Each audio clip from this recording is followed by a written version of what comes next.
Good afternoon, and welcome to Hand-Wavy Chemistry, where we do not delight in the details, but rather bask in the big picture.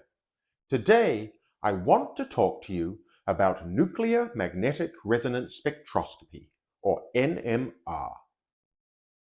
NMR is one of the most powerful analytical tools in the research chemist's toolbox.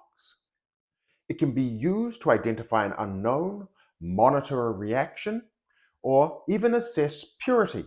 But what is NMR and how does it work? Subatomic particles spin. They have angular momentum and a magnetic dipole associated with them. They can either spin up or they can spin down. Now, if we have two of the same type of subatomic particles, for example, a proton, then they can pair up and overall will have a spin of 0. One spinning up, one spinning down. However, if in our nucleus we have an uneven number of either protons or neutrons, then that nucleus will have a spin associated with it. And when placed into a strong magnetic field, it will align with that field. The next step involves using a pulse of energy to knock our nucleus out of alignment. We have our strong magnetic field, our nucleus is aligned with it, and now we apply a pulse of energy and it's knocked out of alignment and starts to precess around and around. And we can observe that spinning. Let's use an analogy. Imagine we have a lighthouse. As the light in the lighthouse goes around and around, sometimes it will point at us and we will see the maximum amount of light, and sometimes it'll point away from us and we will see a minimum amount of light. And we could plot the intensity of the light coming towards us and going away and coming towards us and going away, and perform a Fourier transform, which would tell us the frequency at which this lighthouse spins. Now, this is where it gets interesting, because when we are analyzing a molecule, we're usually only looking at one type of nucleon. However, the rate at which they spin, their frequency, if you will, depends on their electronic environment. We are probing the nucleus, but the nucleus is surrounded by electrons that also spin. So they can shield the nucleus from these pulses that we are putting in to knock them out of alignment. So, depending on how the electrons are distributed, the rate or the frequency observed for each of the different nucleons that we're looking at changes as well. If we go back to our lighthouse example, this would be like having a rule saying that if the water is very dangerous, we will spin faster, and if the area is not very dangerous, we will spin slower. We can infer more information about the conditions around the lighthouse by looking at the frequency with which it spins.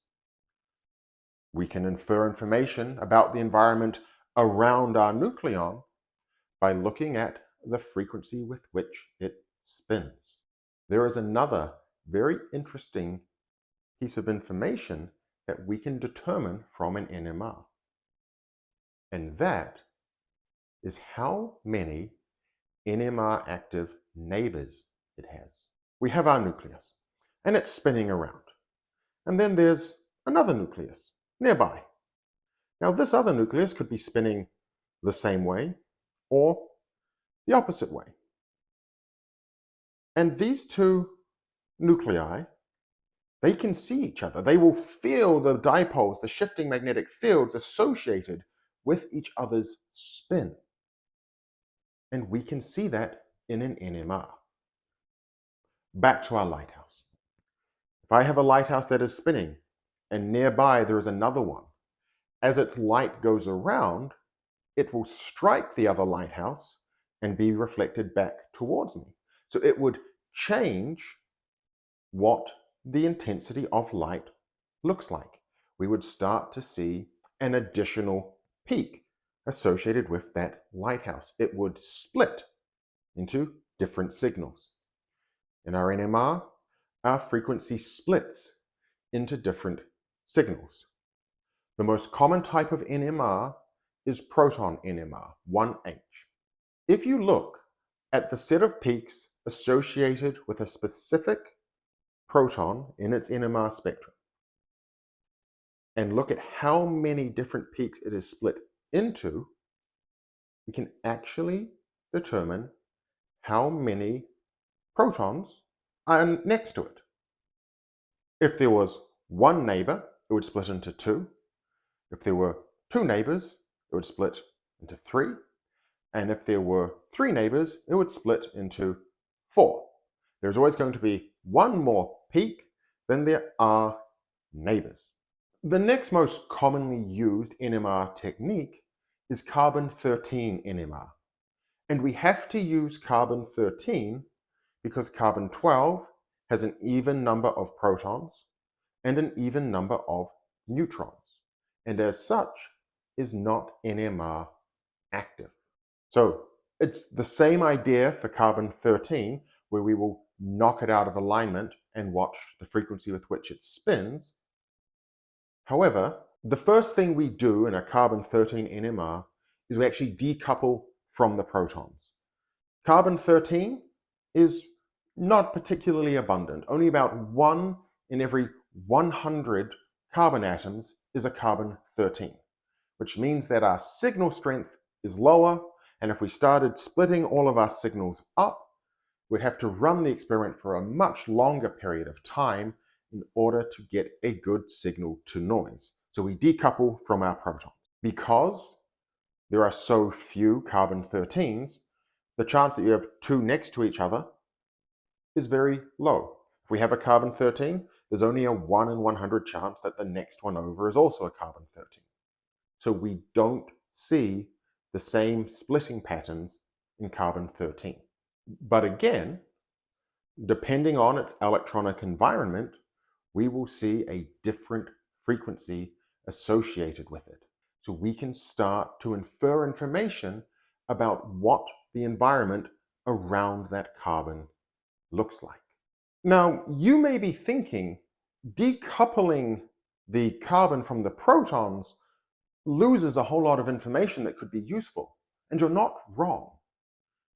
But we have other experimental techniques, such as DEPT or two-dimensional NMR spectroscopy, that can get that information back in a more time-efficient manner. And so these would be used in order to probe the protons near a carbon center. Both proton and carbon-13 NMR techniques use nucleuses that have a spin of plus or minus a half. However, it is possible to have a nucleus with a whole number spin. The simplest of these is deuterium. It has a proton and a neutron. If the proton and the neutron are spinning in the same direction, plus a half, we get a spin of 1. If they are spinning in opposite directions, plus a half, minus a half, we have a spin of 0. And if they're both spinning negative a half and negative a half, we have an overall spin of minus 1. So we'd have 3 possible spin states, 1, 0, minus 1. And we would expect them all to appear with about the same frequency. The spin states of deuterium are actually something that a lot of people, when they are learning NMR, completely overlook, even though they keep seeing it. One of the most common solvents used for NMR spectroscopy is deuterated chloroform, CdCl3. It's great because when you do proton spectroscopy, you're not going to see any. However, when you do your carbon spectroscopy, we've only decoupled the carbon atoms from protons, not from deuterons. So that CdCl3 peak shows up as 3 peaks, all with exactly the same height, because we have the carbon coupled with the +1 state, the 0 state, and the -1 state.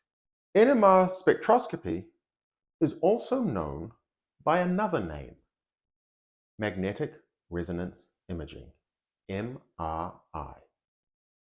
But that is a story for another day. I hope you have enjoyed this video, and if you have, please make sure to like, subscribe, and share it with your friends. And if there is a topic you'd like to see covered in a future video, please put it down in the comment section below. Thank you, and I hope you have a wonderful rest of your day.